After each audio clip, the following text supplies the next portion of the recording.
आपको फॉर्मली बाज़ाब्ता तौर पर किस वक्त पता चला, कौन सी तारीख को पता चला कि भुट्टो साहब को 4 अप्रैल 1979 को हैंग कर दिया जाए? उस वक़्त जबकि ख्वाजा गुलाम रसूल साहब ने मुझे कहा कि उनको तैयार करो जाके, उससे पहले मैं सिर्फ अपने तौर पे कैलकुलेट कर रहा था कि ये जो मामलात हो रहे हैं, ये जो आखिरी मुलाकात करवा दी गई है, ये करवाते ही उसकी हैं जिसको सुबह फांसी देनी होती है। अब आ जाते हैं 3 और 4 अप्रैल की दरमियानी शब जी।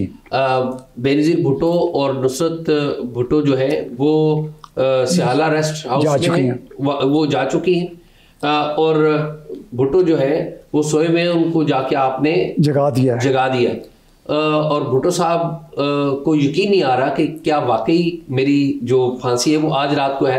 फिर आगे अब मैं उनके पास बैठ गया और मैंने उनको बूस्टअप करना शुरू कर दिया। उनके बिस्तर पे साथ उनके ज़मीन पे बैठ गया मैंने उनको बूस्टअप करना शुरू किया कि भुट्टो साहब, you are a politician and you are a historian, और आप कहा करते थे कि अगर कभी ये वक्त आया तो मैं रस्से को चूम कर गले में डालूंगा। Now the time has come. मैं आपके लिए, आप उठें, उठ के नहा लें।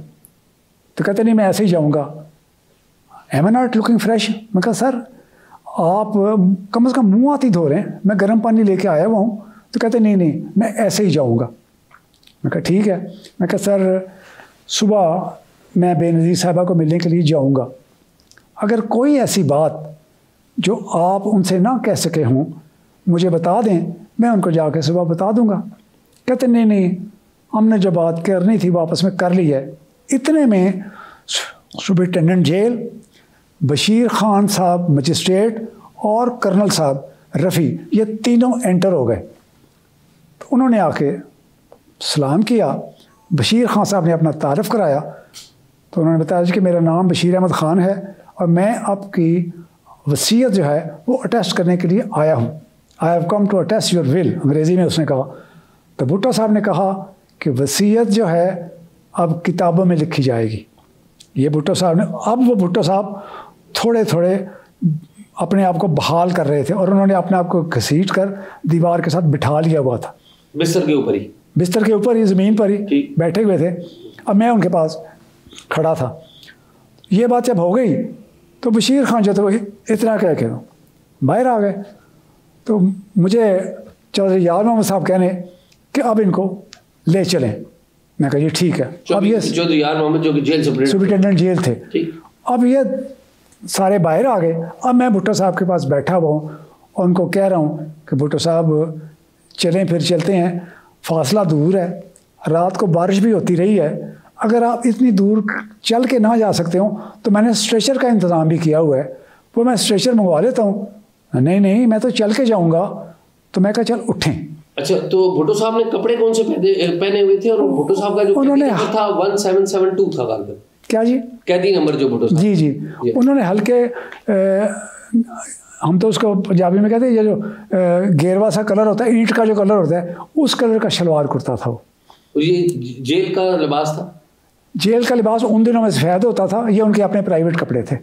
अच्छा, फिर अब आप भुट्टो साहब को कहते हैं? अब मैं भुट्टो साहब को उठाने की कोशिश कर रहा हूँ और भुट्टो साहब नहीं उठ रहे।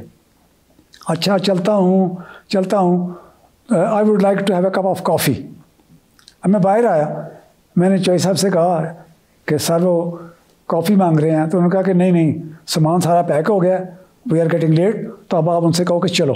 और रात का कितने बज चुके हैं? तकरीबन 1 का टाइम हो चुका होगा, 12:30 1 का टाइम। मैं फिर आया, मैं कहा सर वो जो सामान था चाय वगैरह वो सारा पैक हो गया, तो अब आप चलें। इतने में चौधरी यार मोहम्मद फिर अंदर आ गए। तो उन्होंने कहा how are you sir? I am fine. तो चलो फिर चलते हैं। तो कहते हैं ऐसे तो नहीं मैं जाऊँगा। कहा फिर कैसे जाएंगे? Then you will have to go with me. तो जो यार मोहम्मद ने पंजाबी में कहा ओके उनको शुक्र नहीं है चाहो से इन्होंने।